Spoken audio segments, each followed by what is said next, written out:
Thank you, Mr. Speaker. Colleagues, this is a very dangerous proposal that has never happened in our nation's history for a reason.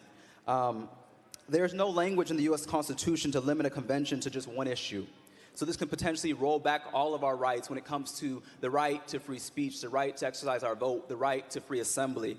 This is a bill being pushed by the special interest, like ALEC, that Representative Todd said he didn't have his other bill sponsored by, but these are sponsored by groups like ALEC. It is very dangerous because there are no rules to govern who picks the delegates. There's no rules on how they will be selected. There's no rules or guarantees that the American people would be equally represented, and there's no limit on undue corporate influence. And so, Representative Todd, this is a very dangerous proposal, but I expect nothing less, as many of your bills are. And so what I question with this proposal is what limits do you see on the expansion of calling an Article 5 convention? How do we limit it to this one proposal that you're saying, because you're saying that this is just about term limits when we know this is really about something bigger? How do we limit it to just that one issue when our Constitution has no limits on the extent of what a convention would, the parameters of a convention? Can you respond to that?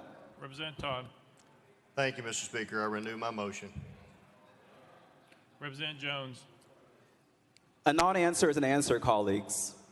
A non-answer is an answer. And if you are too ashamed to answer the intent of this legislation, it shows that we should not trust this legislation if you cannot take seriously a process that has never been happened. We have never had a constitutional convention except the one called in 1787.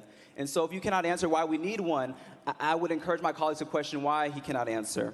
It's because ALEC did not give him the answer to answer that question. Representative Ritchie.